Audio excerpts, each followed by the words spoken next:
இயேசு கிறிஸ்துவின் நாமத்தினால் உங்கள் யாவருக்கும் மறுபடியும் வாழ்த்துக்கள். இயேசு கிறிஸ்து மகாதேவன் என்ற அந்த எச்சரிப்பை உபதேசத்தை நம்ம கடந்த வாரத்திலேருந்து நம்ம பார்த்துட்டு வரோம்.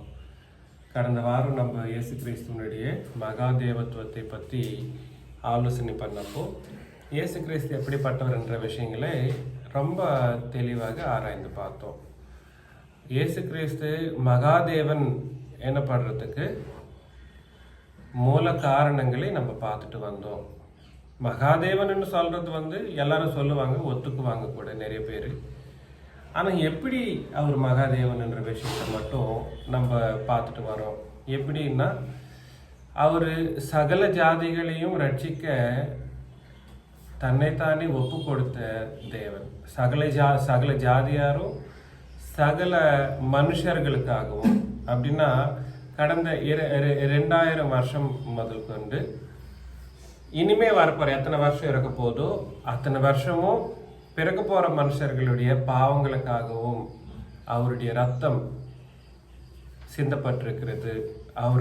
அவருடைய ரத்தத்தினாலே இந்த சகல ஜனங்களுடைய பாவங்களும் என்ன பண்ணப்படும்? கழுவப்படும். பாவங்களிலிருந்து ரட்சிப்பார். அதனால அவர் மகாதேவன் என்ற ஒரு விஷயத்தை நம்ம பார்த்தோம். அதே மாதிரி இயேசு கிறிஸ்துவனுடைய வாய் சொல்லினாலே, அவர் பேசின அந்த பேச்சினாலே உலகங்கள் உண்டாக்கப்பட்டதா. அந்த சொல்லை பற்றி பேசுறப்போ, அவர் சொன்ன அந்த வார்த்தைகளை பற்றி பேசுறப்போ எபிரேயர்ல நம்ம பார்த்தோம்னா அவர் மகத்துவமுள்ள வார்த்தையை கொண்டு இந்த உலகங்களை சிருஷ்டித்தாராம். அந்த உலகங்கள் என்றப்போ அது என்னத்த சொல்லுதுங்க? Pluralistic word. அது இந்த பூமியை மட்டும் கிடையாது, நம்ம பார்க்குற ஆகாயத்தை மட்டும் கிடையாது, ஆகாயத்தில் உள்ள எல்லாவற்றையும், கேலக்சிஸை விட, அப்புறம் பிளாக் ஹோல்ஸ்ன்றப்போ எல்லாத்தையும், நட்சத்திரங்கள், everything is been created by him. அதனால வாய் சொல்லினாலே அவர் மகத்துவம் உள்ள வார்த்தையினாலே இந்த உலகங்களை சிருஷ்டித்தார். அவர் சொல்ல என்ன இருக்குன்னா மகத்துவம் உள்ள சக்தி இருக்கு என்ற ஒரு விஷயத்தை நம்ம பார்த்தோம். அப்புறம் நம்ம என்ன பார்த்தோம்? இயேசு கிறிஸ்து சர்வத்துக்கும் மேலான தேவனாய் இருக்கிறார் என்ற விஷயங்களை பார்த்தோம். நிறைய விஷயங்களை நம்ம பார்த்துட்டே வந்தோம். இயேசு கிறிஸ்து பிதாவாகிய தேவனுக்கு சமமாய் உட்கார ஒரு மகாதேவன். பிதாவாகிய தேவன் மகாதேவன் என்றப்போ அவர் அதிகாரத்தில், பிதாவாகிய தேவனுக்கு அதிகாரத்தில் சமமுள்ளவராக இருக்கிறார் என்ற ஒரு விஷயத்தையும் நம்ம பார்த்துட்டு வந்தோம். அதை கொஞ்சம் அங்கேயே ஸ்டாப் பண்ணிட்டு பிளண்ட்டாக முடித்தோம். அதனால் அவருடைய அதிகாரம் எப்படிப்பட்ட அதிகாரம்ன்றதை இன்னைக்கு கொஞ்சம் விலாவரியாக நம்ம பார்க்கலாம். அப்போஸ்தலர் நடவடிக்கைகள் 2ஆம் அதிகாரம். அப்போஸ்தலர் நடவடிக்கைகள் 2ஆம் அதிகாரம் 25 நம்ம பார்க்கலாம். அப்போஸ்தலர் நடவடிக்கைகள் குறித்து தாவீது, கர்த்தரை எப்பொழுதும் எனக்கு முன்பாக நிறுத்தி நோக்கிக் கொண்டிருக்கிறேன். நான் அசைக்கப்படாதபடி அவர் என்ன வலது பாரசத்திலே இருக்கிறார். பாத்தீங்களா? பிதாவாகிய தேவன் யாருக்கு வலது பார்சத்துல இருக்கிறாரா? இயேசு கிறிஸ்துக்கு. அவரை குறித்து, எவரை குறித்துன்னா இயேசு கிறிஸ்துவை குறித்து தாவீது சொல்றார். இயேசு கிறிஸ்து பிறக்கிறதுக்கு முன்னாடி கிட்டத்தட்ட 1000 வருஷம், 1500 years ago, இயேசு கிறிஸ்து பிறக்கிறதுக்கு முன்னாடி அவர் எப்படி இருக்கிறார் என்ற ஒரு விஷயத்தை ஆவியின் மூலமாய் தாவீது எழுதுறாரோ அதை நம்ம பார்த்துட்டு வரோம். அவர் தாவீது எழுதுறாரா? யாரை பற்றி எழுதுறாருன்னா இயேசு கிறிஸ்துவை பற்றி எழுதுறாரு. அவரை குறித்து தாவீது, கர்த்தரை எப்பொழுதும் எனக்கு முன்பாக நிறுத்தி, அப்புறம் நோக்கி கொண்டிருக்கிறேன். எப்பொழுதும் என்ற அந்த காலகட்டம் எட்டர்னிட்டி, நித்தியத்துவத்தை பற்றி குறிக்குது. எப்பொழுதும் என்றது எந்த காலத்தை குறிக்குதுங்க? நித்தியத்துவத்தில் அவர் பிறக்கிறதுக்கு முன்னாடி இருக்கக்கூடிய நித்தியத்துவத்தில் இருக்கிற அந்த விஷயத்தை பற்றி இயேசு கிறிஸ்து பேசுறத தாவீது ஆவியின் மூலமாய் தெரிஞ்சு கொண்டு எழுதுறாரு. நான் அசைக்கப்படாதபடி அவர் என் வலது பார்சத்திலே இருக்கிறார். என் வலது பார்சத்திலே அவர் இருக்கிறார். யார் வலது பார்சத்தில் யார் இருக்கிறாங்க? கிறிஸ்துவனுடைய வலது பார்சத்திலே பிதாவாகிய தேவன் இருக்கிறார். புரியுதுங்களா? அப்புறம் அதனாலே என் இருதயம் மகிழ்ந்தது, என் நாவு களிகூர்ந்தது, என் மாமிசமும் நம்பிக்கையோட தங்கி இருக்கும். பாத்தீங்களா? இனிமே நான் பிறக்க போறேன் இல்லையா? 1500 இயர்ஸ்க்கு அப்புறமா நான் பிறக்க போறேன். நான் பிறந்தாலும் என்னுடைய சரீரம் என்னவா இருக்காது? என் மாம்சம் நம்பிக்கையோட தங்கி இருக்கும் சொல்றாரு. அப்படின்னா அவருக்கு பயம் இல்லை, உலகத்துல பிறக்கிறதுக்கு பயமே இல்லை. ஏன்னா அவர் என்னுடைய வலது பார்சத்திலே இருக்கார் என்ற ஒரு விஷயத்தை அங்க இயேசு கிறிஸ்து பேசுற விஷயத்தை படிக்கிறோம். அப்புறம் ஜீவ மார்க்கங்களை எனக்கு தெரியப்படுத்தினீர், சன்னிதானத்திலே என்னை சந்தோஷத்தினால் நிரப்புவீர் என்று சொல்கிறேன். பாத்தீங்களா? சகோதரரே, தலைவனாகிய தாவீதை குறித்து உங்களுடனே தைரியமாய் பேசுகிறதற்கு இடம் கொடுங்கள். அவர் மரணமடைந்து அடக்கம் பண்ணப்பட்டான். அவன் யாரு? தாவீதை பத்தி உங்களுக்கெல்லாம் தெரியும், எனக்கும் தெரியும். அவன் மரணம் அடைந்து அடக்கம் பண்ணப்பட்டான். அவனுடைய கல்லறை இந்நாள் வரைக்கும் நம்மிடத்தில் இருக்கிறது. அது எல்லாரும் தெரிஞ்சதுதான். ஆனா தெரியாதது என்னன்னா இயேசு கிறிஸ்துவ பற்றிய விஷயங்கள் மட்டும்தான் தெரியாம போயிருச்சு. தாவீதே முன்னாடி சொல்லியிருக்கா, அந்த மாதிரி சொல்லியிருக்கா. இயேசு கிறிஸ்து பேசுற அந்த விஷயங்களை தாவீது சொல்லியிருக்கான்ற ஒரு விஷயத்த பேசுறாங்க 31ஆம் வசனத்துல. அவன் கிறிஸ்துவனுடைய ஆத்துமா பாதாளத்திலே கிறிஸ்துவனுடைய ஆத்துமா பாதாளத்திலே விடப்படுவதில்லை என்றும், அவருடைய மாமிசம் அழிவை காண்பதில்லை என்றும், பாத்தீங்களா? அவருடைய மாம்சம் அழிவை காண்பதில்லை என்றும் முன்னறிந்து எப்ப முன்னறிந்து 1500 இயர்ஸ் முன்னறிந்து இயேசு கிறிஸ்துவனுடைய மரணம் அடக்கம் உயிர்த்தி எழுதலை பத்தி பேசின அந்த விஷயத்தை பத்தி தானே இங்க பேசிட்டு வர்றாரு. அந்த பிறக்கிறதுக்கு முன்னாடி யார் யார் பக்கத்துல இருக்காங்க? இயேசு கிறிஸ்துவனுடைய வலது பார்சத்துல யார் இருக்காங்க? பிதாவாகிய தேவன் இருக்கிறார்.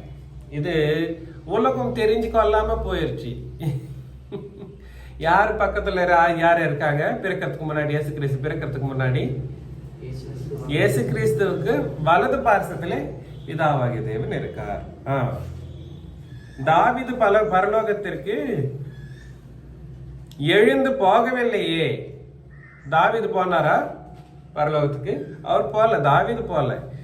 நான் உன்னுடைய சத்துருக்களை உமக்கு பாதபடியாக்கி போடும் வரைக்கும் மன்னிக்கணும்.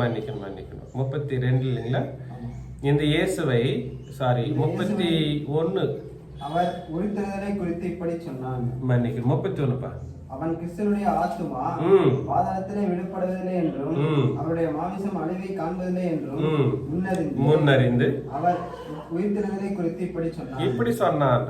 இந்த இயேசுவை தேவன் எழுப்பினார். இதற்கு நாங்கள் எல்லாரும் சாட்சிகளாய் இருக்கிறோம். அவர் தேவனுடைய வலது கரத்தினாலே உயர்த்தப்பட்டு பிதா அருளிய வாக்குத்தத்தத்தின்படி பரிசுத்த ஆவியை பெற்று நீங்கள் இப்பொழுது காண்கிறதும் கேட்கிறதுமாகிய இதை பொழிந்தருளினார். பாத்தீங்களா? அப்புறம் தாவீது பரலோகத்திற்கு எழுந்து போகவில்லையே. நான் உம்முடைய சத்துருக்களை உமக்கு பாதபடியாக்கும் பொருட்டு வலது பாரிசத்தில் உட்காரும் என்று. பாத்தீங்களா? யார் பக்கத்துல போய் உட்காரணும்? இயேசு கிறிஸ்து மரணம் அடக்கம் உயிர்த்து எழுந்ததற்கு அப்புறமா பிதாவாகிய தேவன் வலது கரத்தினாலே அவரை எழுப்பி தன்னுடைய வலது பார்சத்திலே உட்கார வைக்கிற அந்த விஷயத்துல முக்கியமான ஒரு பாயிண்ட் அங்க சொல்றாரு. என்னது அது? என் ஆண்டவருடனே சொன்னார்.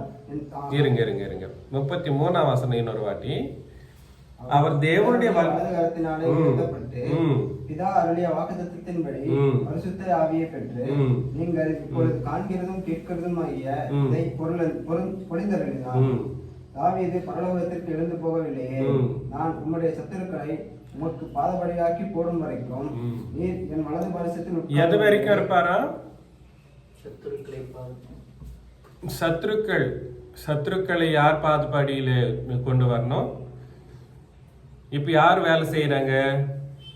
பிதாவாகிய தேவன் வேலை செய்யறார். என்ன வேலை செய்யறாருன்னா, யாரெல்லாம் இயேசு கிறிஸ்துவனுடைய சத்துருக்களா இருக்காங்களோ அவங்களெல்லாம் எடுத்துட்டு போயிட்டு யார் பாதண்டையில போடுறாரா? இயேசு கிறிஸ்துவனுடைய பாதண்டையில போடுறாரா? புரியுதுங்களா நான் சொல்றது? அங்கதான் அப்படிதான் இருக்கு. நான் புதுசா ஒண்ணும் சொல்லல. அது என்ன, பிதாவாகிய தேவன் இயேசு கிறிஸ்துவனுடைய பாதாண்டையில போயிட்டு சத்துருக்களை போடுறது?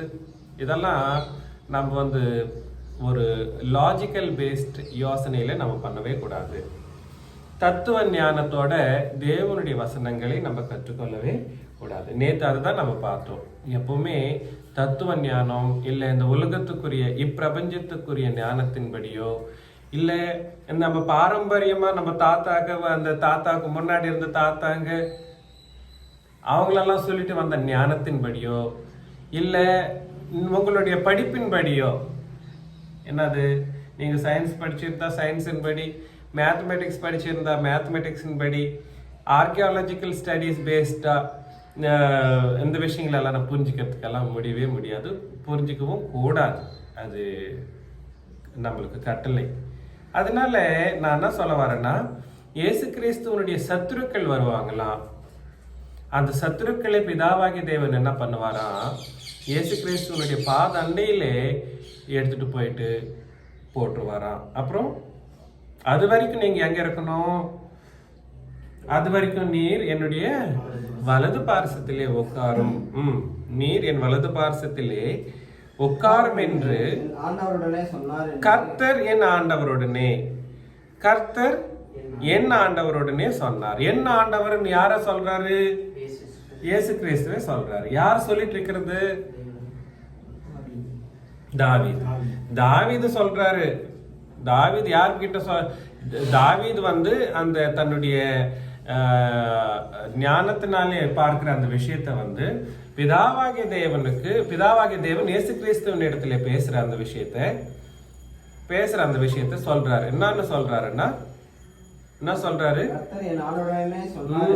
கர்த்தர் பிதாவாகிய தேவன் என்ற கர்த்தர் என் ஆண்டவர். என் ஆண்டவர் எப்பத்திலிருந்து இயேசு கிறிஸ்துவனுடைய அந்த ராஜ்யம் இருக்குதுன்ற விஷயத்தை நம்ம புரிஞ்சுக்க வேண்டியதா இருக்குன்னா, எப்பத்திலிருந்து இருக்குங்க? அவருடைய அந்த என்ன சொல்றோம், ரெயின், REIGN, என்ன சொல்றது, அவரு அந்த மக்களை என்ன பண்றாங்க, அந்த வேர்டு ரெய்னிங், ஆளுகை செய்யறது. எக்ஸாக்ட்லி, ஆளுகை. அவருடைய ஆளுகை நித்தியத்துவத்திலிருந்து நித்தியத்துவம் வரைக்கும் இருக்குதுன்ற ஒரு விஷயத்தை நம்ம புரிஞ்சுக்கணும். அதனால என் ஆண்டவர், தாவீது இயேசு கிறிஸ்துவை தன்னுடைய ஆண்டவராக சொல்லிக்கிற அந்த விஷயத்தை நம்ம பார்க்கிறோம். என் ஆண்டவருடனே சொன்னார் என்று அவனே சொல்லி இருக்கிறான். யார் சொல்லி இருக்கிறான்? தாவீது சொல்லி இருக்கிறான். ஆகையினாலே நீங்கள் சிலுவையில் அறைந்த இந்த இயேசுவையே தேவன் ஆண்டவரும் கிறிஸ்துவாக்கினார் என்று இஸ்ரவேல் குடும்பத்தார் யாவரும் நிச்சயமாய் அறிய கடவர்கள் என்றான். இப்போ ஆண்டவரும் கிறிஸ்துவாக்கினார் என்று இஸ்ரவேல் குடும்பத்தார் யாவரும் நிச்சயமாக அறிய கடவர்கள். புரியுதுங்களா நான் சொல்றது? சிம்பிள்ங்க, ஒன்றும் இல்லை. இயேசு கிறிஸ்து பிறக்கிறதுக்கு முன்னாடி பிதாவாகிய தேவன் இயேசு கிறிஸ்துவுக்கு வலது பார்சத்தில் இருந்தார். இயேசு கிறிஸ்து பிறந்து வளர்ந்து 3 நாள் அவர் மரணம் அடைந்து அடக்கம் பண்ணப்பட்டு 3ஆம் நாளில் உயிர் தெழுந்ததுக்கு அப்புறம் என்ன பண்ணப்பட்டார்? இயேசு கிறிஸ்துவனுடைய பிதாவாகிய தேவனுடைய பலத்தினாலே எழுப்பப்பட்டார். எழுப்பப்பட்டு என்ன பண்ணப்பட்டார்?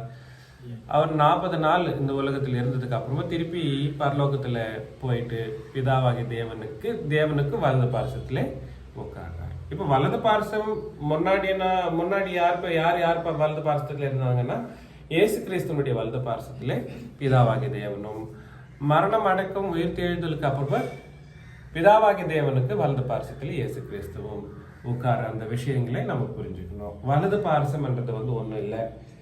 வலது பார்சம்ன்றது வந்து சமானமான அந்த அதிகாரத்தை கொண்ட அந்த சூழ்நிலையை தான் சொல்லுது. என்ன சொல்லுங்க? வலது பார்சம்ன்றது என்னதுங்க? பிதாவாகிய தேவனுக்கு சமமான அந்த அதிகாரத்தை குறிக்கிற ஒரு விஷயம்தான், அது வேற ஒண்ணும் இல்லை. அப்போ இயேசு கிறிஸ்து பிறக்கிறதுக்கு முன்னாடியும் பிதாவாகிய தேவனுக்கு சமமா இருந்தார், இருந்ததுக்கு அப்புறமும் சமமா இருந்தார். அப்படின்னா பிதாவாகிய தேவன் வந்து எப்படிப்பட்டவர்னா, நம்ம பார்த்தோம். இன்னொரு வாட்டி அந்த வசனத்தை நம்ம பார்க்கலாம். எபிரேயர் 8ஆம் அதிகாரம் 2ஆம் வசனத்துல, எபிரேயர் 8ஆம் அதிகாரம் 2ஆம் வசனம்.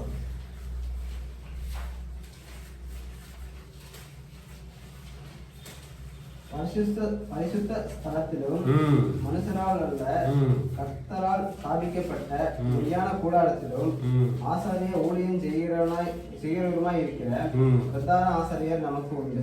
பாத்தீங்களா? 1ஆம் வசனம் கூட இன்னொரு வாட்டி. சொல்லியவைகளின் முக்கியமான பொருள் என்னவெனில், பரலோகத்தில் உள்ள மகத்துவ ஆசனத்தின் வலது பார்சத்திலே உட்கார்ந்திருக்கிறார். யாரு வலது பார்சத்திலே உட்கார்ந்திருக்கிறாரா? தேவனுடைய வலது பார்சத்திலே. அந்த வலது பார்சத்திற்கு அங்க ஒரு பேர் சொல்லப்பட்டிருக்குது, மகத்துவ ஆசனத்தின் வலது பார்சத்தில். பிதாவாகிய தேவன் மகத்துவ ஆசனம் கொண்டவர். பிதாவாகிய தேவன் மகத்துவ ஆசனம் என்றால் மகா தேவனா இருக்கிறார். இயேசு கிறிஸ்து பிதாவாகிய தேவனுடைய வலது பார்சத்திலே உட்கார்றார் என்றப்போ நம்ம இப்ப என்ன பார்த்தோம்னா, வலது பார்சம் என்றது வந்து அதிகாரத்திலே சமமுள்ள ஒரு சூழ்நிலையை குறிக்குதுன்ற ஒரு விஷயத்தை பார்த்தோம். அப்ப பிதாவாகிய தேவனுடைய சிங்காசனம் மகத்துவம் உள்ளது என்றால் இயேசு கிறிஸ்துவனுடைய சிங்காசனமும் மகத்துவம் உள்ளதுதான். அவர் எப்படிப்பட்டவராக இருக்கிறாரோ இவரும் அப்படிப்பட்டவராக இருக்கிறார் என்ற ஒரு விஷயத்தை தான் இங்கே பேசப்படுது. புரியுதுங்களா நான் சொல்றது? அதனால இயேசு கிறிஸ்து எந்த காரணத்தை கொண்டும் பிதாவாகிய தேவனுடைய ஸ்டேட்டஸை விட குறைந்தவர் கிடையாதுன்றத வந்து நம்ம என்னைக்குமே மனசுல வச்சுக்கணும். இயேசு கிறிஸ்துவை ரொம்ப ரொம்ப அபசகுனமா இன்னைக்கு பேசிட்டு இருக்காங்க. அவரை ஆராதனை பண்ணக்கூடாதுன்ற மாதிரியாகவும், அவர் வந்து மகாதேவன் இருந்தாலும் அவரை வந்து என்ன பண்ணணும்ன்ற ஒரு விஷயமே தெரியாத ஒரு ஒரு கிறிஸ்தவம் இன்னைக்கு உலகத்தில் இருக்கு. அது ரொம்ப ரொம்ப தப்பான ஒரு உபதேசம், தப்பான ஒரு காரியம். எபேசியர் 6ஆம் அதிகாரம் 10ஆம் வசனம் 10-11.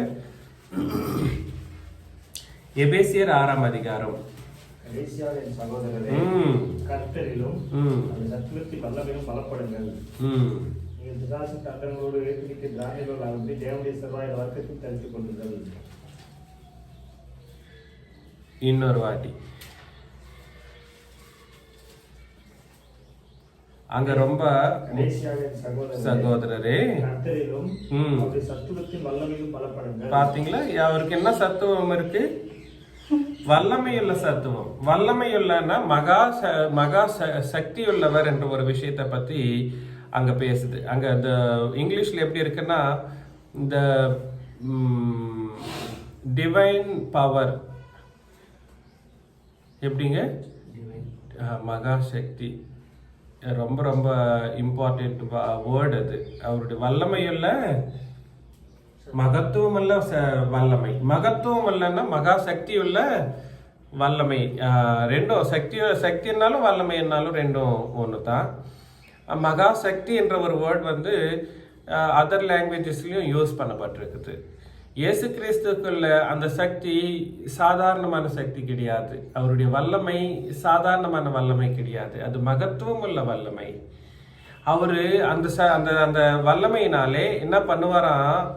நம்மளுக்கு என்ன சொல்லப்படுதுன்னா, கர்த்தருக்கு இருக்கிற அந்த மகா வல்லமையுள்ள படிங்க அவருடைய பலத்தினாலே, அவருடைய வல்லமையினாலே நம்ம பலப்பட வேண்டியவர்களா நம்ம இருக்கிறோம். ஏன்னா பிசாசின் தந்திரங்களை நம்ம என்ன பண்ணணும்?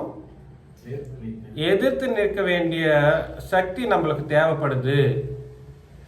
பிசாசின் தந்திரங்கள், பிசாசு வந்து இந்த உலகத்துல நம்மளை விட சக்தி உள்ளவன்.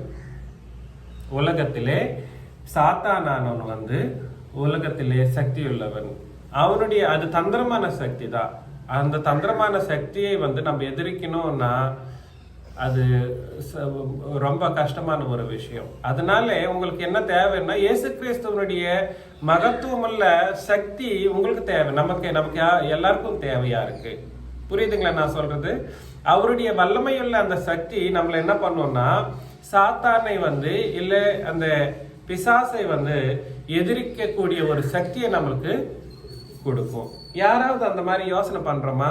அவருடைய சக்தியை நம்ம என்னைக்காவது நிஜமாவே நம்ம அண்டி அவரை வந்து ஆசிரியத்து நம்ம பார்த்துருக்கிறது உண்டா? அவருக்கு அந்த மாதிரி ஒரு சக்தி இருக்கிறதே நம்ம சரியான முறையில் நம்ம புரிஞ்சிக்காமையே போயிட்டோம் இன்னைக்கு வரைக்கும். புரியுதுங்களா நான் சொல்றது? அவர் வல்லமையுள்ள சக்தி உள்ளவர், அவரு மகத்துவமுள்ள சக்தி உள்ளவர், மகா சக்தி உள்ளவர்.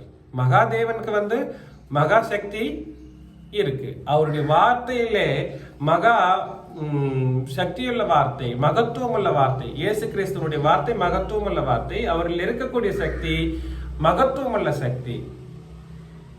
அப்படிப்பட்டவரை வந்து மகாதேவன் என்ன சொல்லித்தானே ஆகணும்? சொல்லுங்க பார்க்கலாம், கரெக்டா இல்லையா? அப்படிப்பட்டவர் என்ன சொல்லணும்?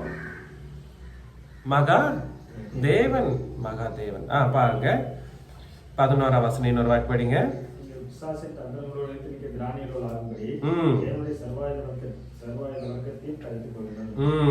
இயேசு கிறிஸ்துவனுடைய சக்தி நம்மளுக்கு வேணும்னு சொன்னா அதுக்கு சர்வாயுத வர்க்கத்தையும் நம்ம தரித்து கொள்ள வேண்டியவர்களா நம்ம இருக்கிறோம். அந்த சக்தி நமக்கு வேணும்னா நம்மளுக்கு என்ன வேணுங்க? தேவனுடைய சர்வாயுத வர்க்கத்தை நம்ம தரித்து கொள்ளணும். என்ன அந்த சர்வாயுத வர்க்கம்? ஏனெனில் மாம்சத்தோடும் ரத்தத்தோடும் அல்ல, நம்ம வந்து யுத்தம் பண்ண போறது மனுஷர்கள் கிட்ட போயிட்டு யுத்தம் பண்ண போறது இல்லை. நமக்கு என்ன இந்த ஸ்வார்ட் எல்லாம் தேவைப்படல. என்னது அது? இந்த கத்தி அதெல்லாம் எடுத்துட்டு போயிட்டு நம்ம வந்து யுத்தம் பண்ண போறது கிடையாது. மாம்சத்தினால நம்ம என்ன பண்ண போறது கிடையாது, யுத்தம் பண்ண போறது கிடையாது. என்ன எதை மேல யுத்தம் பண்ண போறோமா பாத்தீங்களா? துரைத்தனங்களோடு அதிகாரங்களோடும் பாத்தீங்களா, இப்பிரபஞ்சத்தின் அந்தகார லோகாதிபதிகளோடும் பாத்தீங்களா, வானமண்டலங்களிலே என்ன இருக்குங்களா? பொல்லாத ஆவிகளின் சேனைகள் இருக்கு. புரியுதுங்களா நான் சொல்றது? வானமண்டலங்களிலே பொல்லாத ஆவிகள் இருக்கு. பொல்லாத ஆவிகள் எங்கிருந்து வந்துச்சு? பொல்லாத ஆவிகள் எங்கிருந்து வந்துச்சு? எங்கிருந்து வந்துச்சுன்னா தேவனுடைய அனுமதி இல்லாமல் தம்மை தாமே சூசைட் பண்ணிக்கிறாங்க. பாத்தீங்களா? அதெல்லாம் பொல்லாத ஆவிகளா மாறி போயிடும். தம்மை தாமே சூசைட் பண்ணிக்கிறாங்க பாருங்களேன். அது தேவனுக்கு விரோதமான ஒரு காரியம். தேவனுடைய அனுமதி இல்லாம எடுக்கிற ஒரு நிச்சயத்தினால என்ன பண்றாங்கன்னா தம்மை தாமே கொலை பண்ணிக்கிறதுனால அது பொல்லாத ஆவிகளாய் மாறிட்டு இந்த வானமண்டலங்கள சேனைகளா இன்னைக்கு இருக்கு. அதெல்லாம் யாரை பின்பற்றுதுன்னா அந்த அந்தகாரத்தின் அதிபதியாகிய சாத்தானை பின்பற்றுது. அதையெல்லாம் நம்ம எதிர்க்கணும்னா நம்மளுக்கு என்ன தேவைன்னா இயேசு கிறிஸ்துவனுடைய மகத்துவம் உள்ள வல்லமை நம்மளுக்கு தேவைப்படுது. புரியுதுங்களா நான் சொல்றது? அதனால இயேசு கிறிஸ்து மகாதேவன் அவரில் இருக்கிற அந்த சக்தி இருக்கு இல்லைங்களா, அந்த சக்தியில வல்லமை வந்து மகத்துவம் உள்ள சக்தி. அந்த சக்தியை நம்ம பெற்றுக்கொள்ளணும்னா நமக்கு சர்வாயுதங்கள் நாம தரித்திருந்தா தான் அந்த சக்தி நமக்கு வரும். அந்த சர்வாயுதங்களை பத்தி தான் பேச போற அந்த விஷயத்தை நம்ம புரிஞ்சுக்கிறோம். புரியுதுங்களா? அந்த சர்வாயுதங்களை பெற்றுக்கொண்டதுக்கு அப்புறமா நம்ம என்ன பண்ண போறோம்னா நம்ம என்ன பண்ண முடியும்னா சாத்தானுடைய தந்திரங்களையும் அவனை பின்பற்ற இந்த உலகத்துக்குரிய இப்பிரபஞ்சத்தின் அதிகாரங்கள் என்று சொல்லப்பட்ட அந்த அதிகாரங்கள், அப்புறம் துரைத்தனங்கள், அந்தகார லோகாதிபதிகளோடும் வானமண்டலங்களில் உள்ள பொல்லாத ஆவிகளின் சேனைகளோடும் நமக்கு போராட்டம் உண்டு. பாத்தீங்களா? அதுக்கு அந்த போராட்டத்திலே நமக்கு சக்தி இல்லைன்னு வச்சுக்கோங்களேன். முடியுமா? சொல்லுங்க பார்க்கலாம். ஒண்ணுமே முடியாது, ஒண்ணுமே பண்ண முடியாது. அப்புறம் ஆகையால் தீங்கு நாளிலே அவைகளை நீங்கள் எதிர்க்கவும் சகலத்தையும் செய்து முடித்தவர்களாய் நிற்கவும் திராணி உள்ளவர்களாகும்படிக்கு தேவனுடைய சர்வாயுத வர்க்கத்தையும் எடுத்துக்கொள்ளுங்கள். அதுவும் தேவை. பிதாவாகிய தேவன் நமக்கு ஆவிக்குரிய சர்வாயுதங்களை வைத்திருக்கிறார். ஆவிக்குரிய ஆயுதங்கள் இயேசு கிறிஸ்துவனுடைய சக்தி, மகத்துவம் உள்ள சக்தி, மகா சக்தி நம்மளுக்கு கொடுக்கப்படும். அப்போதான் நம்ம என்ன பண்ணுவோம்னா போராட்டத்தை நம்ம ஆரம்பிக்க முடியும். புரியுதுங்களா நான் சொல்றது? இதெல்லாம் எதுக்கு நடக்குது தெரியுங்களா? இதுக்கு முன்னாடி தான் நம்ம பார்த்தோம். பிதாவாகிய தேவன் என்ன சொல்லியிருக்கிறாரு? இயேசு கிறிஸ்துடைய சத்துருக்களை பிதாவாகிய தேவன் நம் மூலமாய் சாத்தானை பின்பற்றிய எல்லா சத்துருக்களையும் எடுத்துட்டு போயிட்டு இயேசு கிறிஸ்துவனுடைய பாதாண்டையில போடுறதுக்கு தான் இந்த யுத்தங்கள் நடக்கும். இதுதான் ஆக்சுவலி நம்ம புரிஞ்சுக்க வேண்டியது. 16ஆம் வசனம், சாரி எத்தனாம் வசனத்துக்கு? சத்தியம் என்னும் கச்சையை உங்கள் அருகிலே கட்டினவர்களாயும். பாத்தீங்களா? சத்தியம் என்னும் கச்சை. சத்தியம் என்னது? சத்தியம் இப்போ புது உடன்படிக்கை. நீங்க சத்தியம் என்ற அந்த வார்த்தையை நீங்க பாக்குறப்போ 66 புத்தகங்கள்ல எல்லாம் சேர்த்து சத்தியம்னு சொல்லிடுற உபதேசகர்கள் இன்னைக்கு எல்லாரும் தான் இருக்காங்க, நம்மளை தவிர. ஆனா அந்த சத்தியம் நீங்க கொலோசியர் 1ஆம் அதிகாரம் 25ஆம் வசனத்துல பாக்குறப்போ வேணாம் சொல்லிடுறேன். ஜஸ்ட் இந்த சத்தியம் வந்து இங்க சொல்ற புது உடன்படிக்கையின் சத்தியம் வந்து எங்கிருந்து ஸ்டார்ட் பண்ணப்படுதுன்னா இயேசு கிறிஸ்துவனுடைய சிலுவையிலிருந்து ஸ்டார்ட் பண்ணப்படுதுன்ற ஒரு விஷயத்தை, அது வரைக்கும் அது மறைமுகமா வைக்கப்பட்டிருக்கிறது என்ற ஒரு விஷயத்தை நீங்க பாக்குறீங்க கொலோசியர் 1:25. புது உடன்படிக்கையின் சத்தியம் வேற, பழைய உடன்படிக்கையின் சத்தியம் வேற. அதுக்கு முன்னாடி இருந்த பிதாக்களின் காலத்திலே தேவன் சொன்ன அந்த வார்த்தையின் சத்தியங்கள் வேற. புரியுதுங்களா நான் சொல்றது? அதனால 66 புஸ்தகங்கள்ல சத்தியம் ஒன்றா இல்லைன்றத மட்டும் நம்ம என்னைக்குமே மறக்க கூடாது. சத்தியம் என்னும் கச்சையை உங்கள் அறையிலே கட்டினவர்களாயும் நீதி என்னும் மார்க்கவசத்தை தரித்தவர்களாயும். பாத்தீங்களா? இங்க நீதின்னு சொல்றப்ப இது எந்த நீதி? உடன்படிக்கையின் நீதி. உடன்படிக்கைக்கென்று ஒரு நீதி இருக்கு. பிதாக்களின் காலத்திலே இயேசு பிதாவாகிய தேவனை அந்த அப்ரகாமோ இல்ல நோவாகோ இல்ல யாரோ இருந்தாங்க பாத்தீங்களா, அவங்க எல்லாம் அவரை நம்பிட்டா போதும். அந்த நம்பிக்கையே அவங்கள என்ன பண்ணிச்சா? நீதிமான்களை தீர்த்திடுச்சு. புரியுதுங்களா நான் சொல்றது? அவங்கள பிதாவாகிய தேவனை நம்பிட்டா போதும், அதுதான் அவங்களோட நீதி. அந்த நீதியின் கிரியைகள் 1-2 செஞ்சுட்டா அதையே நீதிமானா தேவன் பார்த்தாரு, நீதிமான்களை அவங்களை தீர்த்தாரு. புரியுதுங்களா நான் சொல்றது? ஆனா பழைய உடன்படிக்கையின்படி அதுக்கென்று ஒரு நீதி இருக்கு. இங்க சொல்றது இந்த நீதி எந்த நீதி? புது உடன்படிக்கையின் நீதி. நீதி என்னும் மார்க்கவசத்தை தரித்தவர்களாகும். மார்க்கவசம் நம்ம போடலன்னா சொல்லுங்க, அவன் வந்து அக்னி பானங்களை வீசுவானாம். அக்னி பானம் தெரியும் இல்லைங்களா?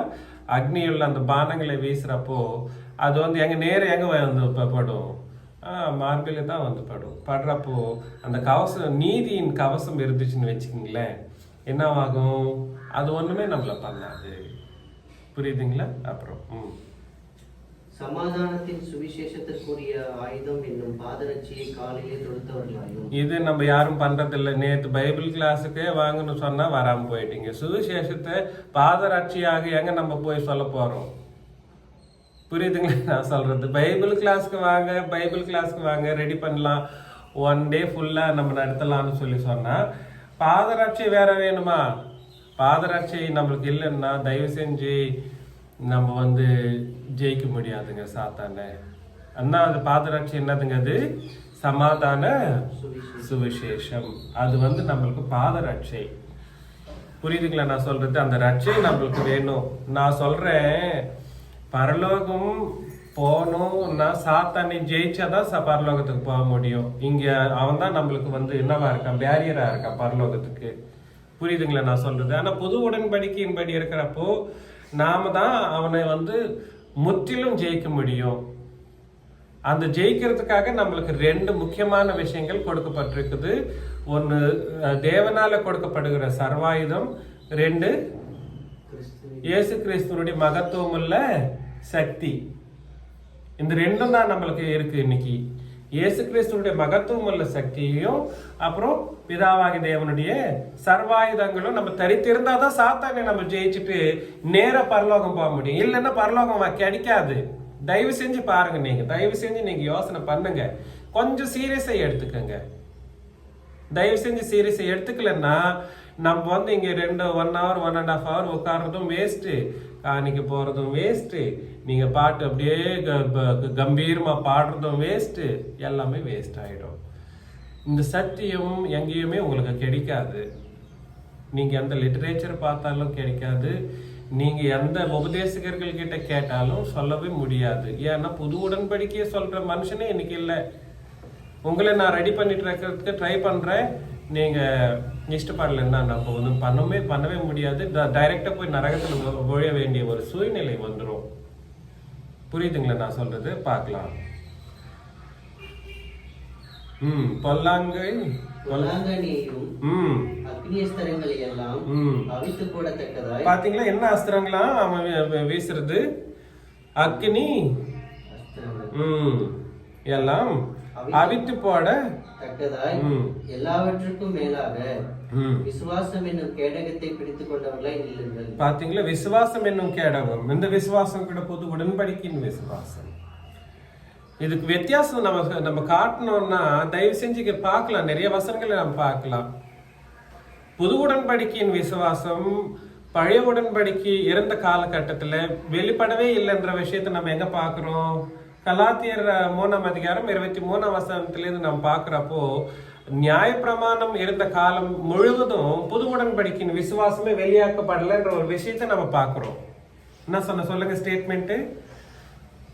நியாயப்பிரமாணம் இருந்த காலம் முழுவதும் புது உடன்படிக்கையின் விசுவாசம் என்றது வெளியரங்கமாக்கப்படல. அப்போ 66 புஸ்தகங்களிலே நீ விசுவாசத்தை நீ தேட முடியுமா?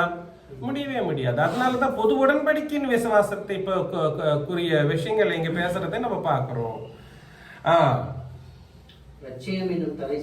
பாத்தீங்களா, ரட்சியம் என்னும் பாத்தீங்களா,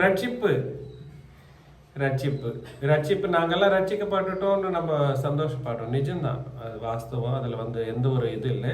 இந்த தலைசீரா மட்டும் வச்சுட்டு நம்ம ஒண்ணும் பண்ண முடியாது. இங்க நீதி இருக்கு, அப்புறம் விசுவாசம் இருக்கு, அப்புறம் சுவிசேஷம் எனக்கூடிய பாதரட்சி. இதெல்லாம் கரெக்டா இருக்கு. பாதரட்சி மட்டும்தான் இல்லை நம்மளுக்கு யாருக்கும். நிறைய பேருக்கு ரட்சிப்பின் தலைசீரா இருக்கு, அப்புறம் நீதியின் மார்க்கவச்சம் இருக்கு, அப்புறம் சத்தியம் என்கிற அந்த ஸ்வாட் இருக்கு, அப்புறம் பாதரட்சி தான் இல்லை. சுவிசேஷத்தை சொல்லக்கூடிய அந்த சமாதானம் என்னும் பாதரட்சை. இன்னைக்கு நாங்க வில்லேஜில் இருக்கிறோன்னு ஒரு வேளை எங்க மாமா எங்க மச்சான் அவங்க சொன்னா நீங்களும் யோசனை பண்ணணும். எவ்ரிபடி சுவிசேஷத்தை சொல்றதுக்கு பாதரட்சி நம்மளுக்கு தேவை. சுவிசேஷம் என்கிற பாதரட்சி. அந்த பாதரட்சியை போடாமே நம்ம யுத்தத்துக்கு போயிட்டு இருந்தா எப்படி முடியுங்களாங்க? அது முடியாத ஒரு காரியம். ஏன்னா எதை மெரிச்சிருவியோ நீ உனக்கு தெரியவே தெரியாது. அப்புறம் தேவவசனமாகி ஆவியின் பட்டயத்தையும் எடுத்துக்கொள்ளுங்கள். தேவவசனமாகி ஆவியின் பட்டயம். பாத்தீங்களா, ஆவியின் பட்டயம். அந்த சத்தியம் என்கிற அந்த உரை, அந்த உரை சத்தியம் என்கிற உரை. அதுல என்ன இருக்கணும்? ஆவியின் பட்டயம். புரியுதுங்களா? அது தேவ வசனம் இல்ல புது உடன்படிக்கையின் வசனம். இதை நம்ம புரிஞ்சுக்கணும். இந்த தேவ வசனத்தை நம்ம கொண்டுதான் நம்ம என்ன பண்ண முடியும்னா, இந்த சாத்தானை நிறைய பேர் பைபிளை வச்சுட்டு பின்னாடி தலைக்கீழ வச்சுட்டு படுத்துட்டு தூங்குவாங்க. சாத்தான் வரமாட்டான், பேய் வராது, பிசாசு வராது, அப்படியெல்லாம் ஒன்றும் நடக்காது. That is not how it actually works. நம்ம மனசுல புது உடன்படிக்கையின் வசனங்களை நம்ம என்னைக்கு கேட்கவே இஷ்டப்படலன்னா வசனங்கள் எப்படி மனசுல வச்சுட்டு இருப்போம்?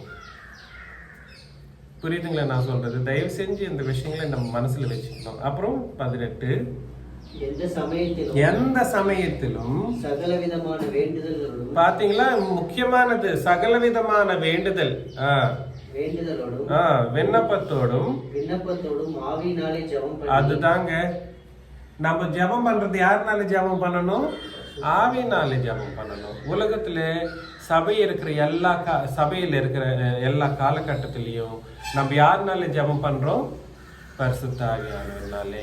நம்மளை நடத்துறவர் யார் இன்னைக்கு? பரிசுத்த ஆவியானவர். நம்மளுடைய ஆராதனை நடப்பிக்கிறவர் யாரு? பரிசுத்த ஆவியானவர். பரிசுத்த ஆவியானவரை பற்றிய ஆலோசனை கூட இன்னைக்கு சரியான முறையில கிறிஸ்துவன் சபையில் என்று சொல்லக்கூடிய பொய்யான சபைகள்லயும் இல்லைங்க. பரிசுத்த ஆவியானவர் என்னன்னே தெரியாத ஒரு ஜனங்கள்லாம் இன்னைக்கு மாறிட்டாங்க. அவர்னால நம்ம என்ன பண்றோன்ற ஒரு விஷயமே தெரியாம போயிருச்சு. பிதாவாகிய தேவனும் கர்த்தராகிய இயேசு கிறிஸ்துவும் சமமான முறையில பரலோகத்தில் உட்கார்ந்துட்டு இருக்கிறப்போ பரிசுத்த ஆவியினாலே நம்ம ஜெபங்களை பண்றோம், பரிசுத்த ஆவியினாலே நம்ம ஆராதனை பண்றோம், பரிசுத்த ஆவியினாலே சபையின் காரியங்களை நம்ம பண்றோம். புரியுதுங்களா நான் சொல்ற? சபையில் இருக்கிற எல்லா காரியங்களையும் பரிசுத்த ஆவியானவர்னாலே நம்ம பண்றோம். ஞானஸ்தானம் பெறுறப்போ பரிசுத்த ஆவியானவர் எனக்கூடிய அந்த என்னதுங்க அந்த வரத்தை நம்ம பெறுறோம். புரியுதுங்களா நான் சொல்றது?